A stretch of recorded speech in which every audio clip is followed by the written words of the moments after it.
Baiklah, teman-teman semua, selamat sore. Eh, ada yang sudah lama terpikirkan oleh saya setelah mengamati banyak sekali model-model bisnis yang ditawarkan di media sosial. Oke, saya ingin berbagi tentang sebuah tema yaitu bisnis-bisnis tak berjiwa. Bisnis-bisnis tak berjiwa itu apa? Yang saya maksud dengan bisnis-bisnis tak berjiwa. Sebagai konsultan bisnis, tentunya saya mengikuti segala macam bentuk usaha. Atau lebih tepatnya disebut bisnis. Bisnis sebenarnya tidak hanya terbatas dalam kegiatan-kegiatan yang bersifat komersil. Karena bisnis itu sendiri artinya lah, kata dasarnya adalah business. Business itu kesibukan. Kesibukan itu bisa saja produktif, bisa saja tidak produktif. Yang komersil atau non komersil, ya. Seperti orang mengurusin yayasan-yayasan sosial, tentu saja di situ tidak komersil. Tapi itu juga bisa disebut sebagai bisnis.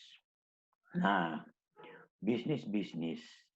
Saya mulai dengan menjelaskan tentang bisnis-bisnis berjiwa. Bisnis-bisnis berjiwa itu artinya bisnis yang lahir dari jiwa, dari dalam jiwa. Begitu konsepnya ditemukan, dikembangkan, dan terus dikelola dengan baik, itu menumbuhkan rasa senang, rasa bahagia tak terkira. Gitu. Itu semuanya lahir dari jiwa, tumbuh dari jiwa. Nantilah soal benefitnya, untungnya, ruginya. Yang pasti, kalau seseorang melakukan kegiatan-kegiatan itu dari jiwa, itu yang besar nilainya adalah kepuasan batin. Kepuasan batin itu membawa dampak kepada perasaan dan pikiran yang damai dan tenang. Dengan demikian kreativitasnya tumbuh, kreativitasnya terus bermain, banyak ide-ide gagasan-gagasan ke depan yang tidak akan ada habis-habisnya sampai kapanpun. Bahkan di tengah kesulitan terburuk sekalipun, seseorang yang melakukan mengelola bisnis berjiwa selalu punya terobosan-terobosan kecil yang kemudian bisa menyelamatkan usahanya sehingga bisa terselamatkan. Itu hukum alam sebetulnya, terbawa oleh sistem yang memang berjalan secara alamiah. Dan biasanya semua bisnis berjiwa itu akan tumbuh berkembang sejalan dengan waktu. Karena memang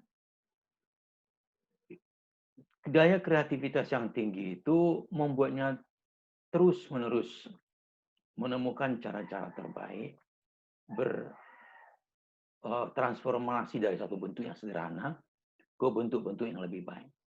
Dari waktu ke waktu. Ambil contoh seorang yang tadinya mungkin menjalankan bisnis atau usaha yang mungkin sangat-sangat remeh, sangat-sangat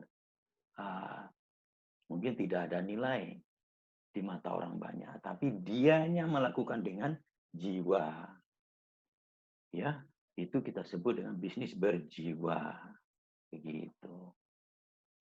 Nah, sebaliknya, bisnis-bisnis tak berjiwa itu bisnis-bisnis yang ditawarkan oleh orang lain, dikonsep oleh orang lain, Anda tinggal menjalankannya saja. Jadi bisnisnya tergantung kepada konsep, tergantung kepada sistem. Apa yang terjadi? Begitu konsepnya salah, Anda teraniaya. Begitu sistemnya rusak, Anda rugi. Karena Anda tidak tahu cara menyelesaikan masalah-masalah yang timbul. Karena tidak keluar dari jiwa, tidak nyangkut dengan pikiran dan perasaan Anda. Banyak contohnya bisnis-bisnis berjiwa, bisnis yang menawarkan segala kemudahan, tanpa biaya, tanpa modal.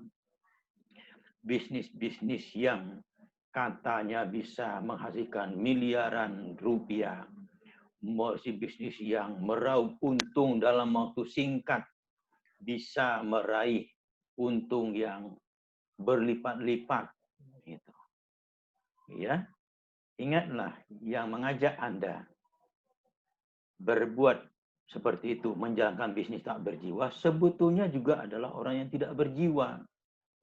Mereka tidak memiliki satu bisnis berjiwa.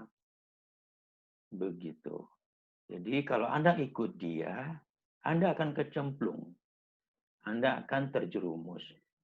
Anda akan menghadapi kehancuran-kehancuran. Kalau tidak segera kembali ke jalan yang benar, yaitu menemukan, mengelola, mengembangkan bisnis berjiwa. Oke, jangan lupa terus ikuti channel YouTube saya ini supaya Anda terus bisa mendapatkan manfaatnya. Karena semua yang saya sampaikan semuanya berangkat dari fakta-fakta yang ada di lapangan yang saya catat dari sekian banyak kasus-kasus kejadian-kejadian yang sudah pernah saya alami dan saya ikuti. Kemudian juga sebagai konsultan tentunya saya bisa mencarikan solusi-solusi terbaik untuk semua klien. Demikian ya, terima kasih.